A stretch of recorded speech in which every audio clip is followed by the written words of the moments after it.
The wind doesn't howl. It screams. Annika knows the difference. 73 years since her father taught her that sound. At 92, she stands at the window, bent like a question mark. The thermometer reads -6, warm by recent standards. Her breath crystallizes mid-air, falling like shattered glass. The sealed oil lamp casts orange light across her single room. She measures real coffee, a weekly luxury she allows herself. A sound penetrates the storm, higher pitched. Desperate, not wind, she freezes, tin scoop suspended, listening to the alien cry. Something doesn't belong to the night's vocabulary of ice and air. She should close the door. Save her, he'd survive. The Arctic rule: save yourself first. Mercy is dangerous here. The sound comes again, weaker. She looks at Eric's photograph. You are always the soft one. She lies to his image. Eric was practical, hard when needed. Annika cried over Fox Kids. She begins to dress, layers on layers. 20 minutes of pain. Wool-long underwear first, then sealskin pants, fur side in. Eric's mother's sweater, 60 years old, still oily and warm. Ptarmigan feather vest, quilted canvas, then polar bear parka, Arctic fox, hood linen. The best combination for sealing heat. Comic boots, triple-layered soles, stuffed with dried grass insulation. She pulls the small bag from under her bed.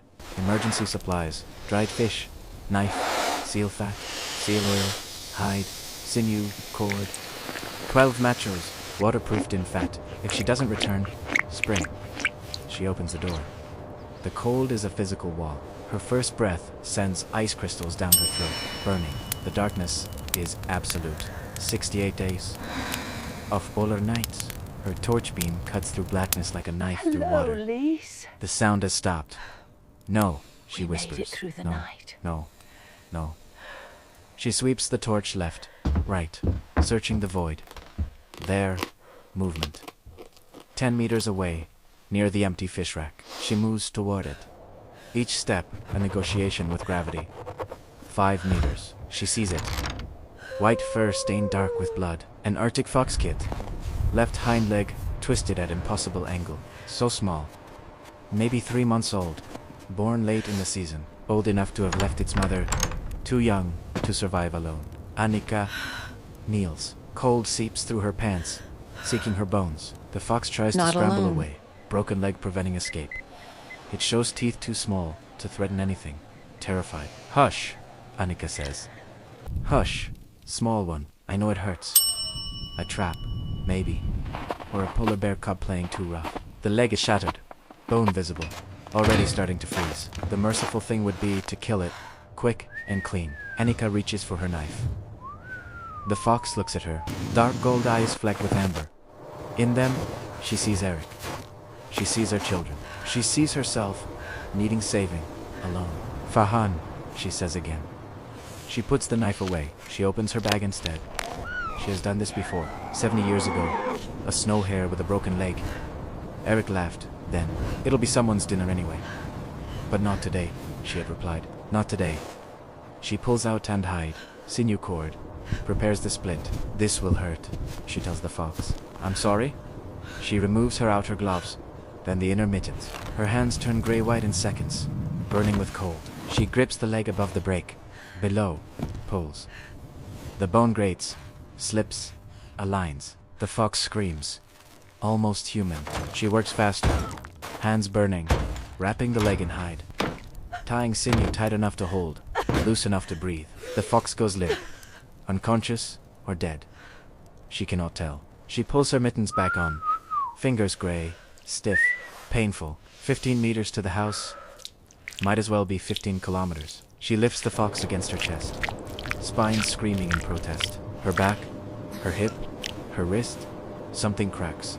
White paint. She takes a step. Another. Wind gusts 250, pushing 10 meters. Her legs shake. Old muscles, worn cartilage failing. 5 meters. She falls. Not dramatically, just slow collapse. She folds over the fox, protecting it. Araibi's cracking on impact. The cold from the ground hits like a hammer, burning hot. She cannot breathe. Broken, repunched into something. Stolen air. She tastes blood, gasps, shallow sips, lies still, thinking. This is how I die. 92, frozen meters from my door. Eric would laugh. You foolish woman, he would say, but he would have loved her for this softness, this mercy. She closes her eyes. The cold wakes her, or the pain. She is still outside, still alive. Somehow, the fox breathes. Then we're both too stupid to die, she whispers, determined. She rolls onto her stomach. Fox protected begins to drag. 1 meter using elbows, knees, forehead when nothing else works.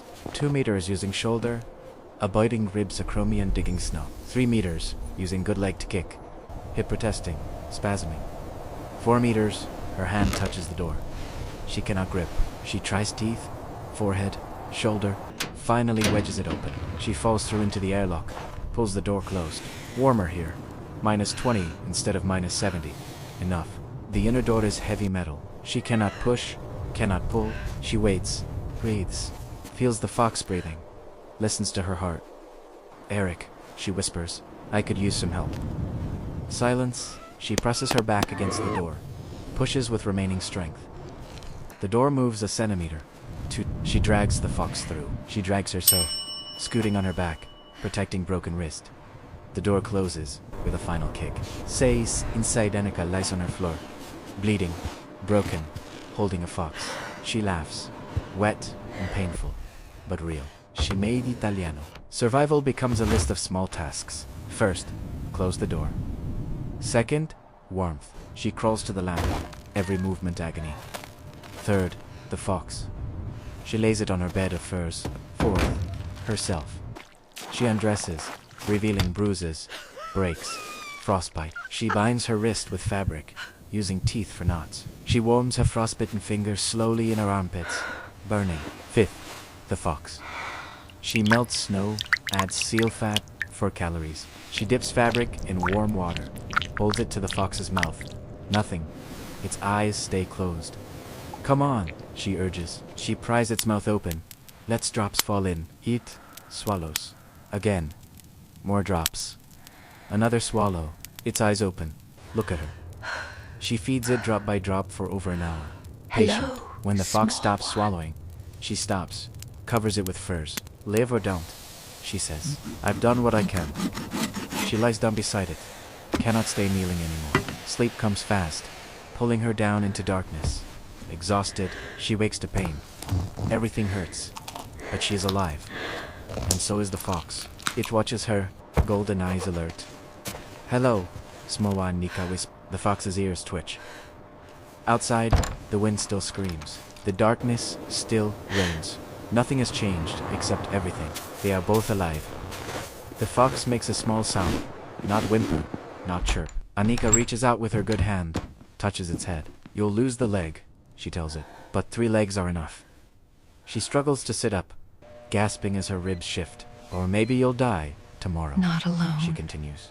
Realistic. Infection. Shock. Starvation. So many ways to die here. She stands using the wall, negotiated with her failing body. But not today, she says. Today we're both alive. The days become routine. She feeds the foxfish moistened with oil. She changes bandages, watches tissue dying, turning black. She feeds herself too, though eating hurts, breathing hurts. The broken ribs aren't healing right, grating with each breath. She cuts off her frostbitten fingertips herself, cauterizes with hot iron. She's lost pieces before, will lose more before the end. The fox learns her patterns, stops trying to flee. It eats from her hand, lets her change bandages without fighting. She names it Lise, Light, because it gave her purpose. On the 8th day, she amputates the leg with sharpened knife. The fox fights the sedative but eventually succumbs to willow bark. She cuts for 10 minutes, cauterizes, bandages. It wakes, screaming, but it lives, heals. Learns to walk on 3 legs. Almost It starts there, grooming, investigating corners, We are marking almost territory with home. scratches. Just a little It starts further being a now. fox again. Anika watches from her bed. She knows what is coming, knows what has to happen. On the 15th day, the sun returns just to Sleeper. 15 minutes of gold on the horizon at noon. Lee stands beside her at the window, balancing on 3 legs. You have to go, Anika tells it. Spring is coming. Eric, The ice will is break. that you? The seals will return. I knew You can you'd hunt. come back for me. The fox looks at her with those gold It's amber almost eyes. time. I can't keep you, Anika says. You need to be wild. But she doesn't open the door that day. Or the next. On the 20th day, Lise goes to the door and scratches. Annika sits on her bed, watching, feeling the fever burning. She is dying. Slowly, but certainly. The fox knows. Lise scratchy Zega looks at her. I know. Annika. Whispers. She stands, using the wall, crosses the room in agony. Control, come in. She opens the door. at the Cold Sawhouse Rooses, site. We have a different discovery. now. Only Possible minus human remains 45. preserved in Spring the ice. cold. Almost gentle. Tolerable. Lee stands at the threshold, looking out at twilight. The sun is up for almost 2 hours now. Hoopa Fox looks at Annika. Looks They say outside. she was Looks back. 92 years Go, old when the Annika fox whispers. disappeared. Live. Some say Lee the steps fox outside. became her spirit. Pauses. It takes another step. Pauses at the fish rack. Tests the wind. It looks back once more, then disappears into the twilight. Annika closes the door, crosses back to her bed, lies down. She feels the wrongness in her chest spreading. Warmth leaving, but she is smiling. She saved something, kept something alive. They find her 3 weeks later, supply boat through breaking ice. The mining company expects a body, finds her alive. Barely. 8 minutes. Delirious with fever, Maybe less. but alive. They We evacuate her must to move hospital. now. Doctors say pneumonia, sepsis, multiple fractures. She shouldn't have survived, but she did. They ask what happened, why she went outside. Annika says nothing, lets them think she fell, was foolish. They move her to a facility, warm, safe, full of strangers. She lasts 4 months, but sometimes, at night, she wakes.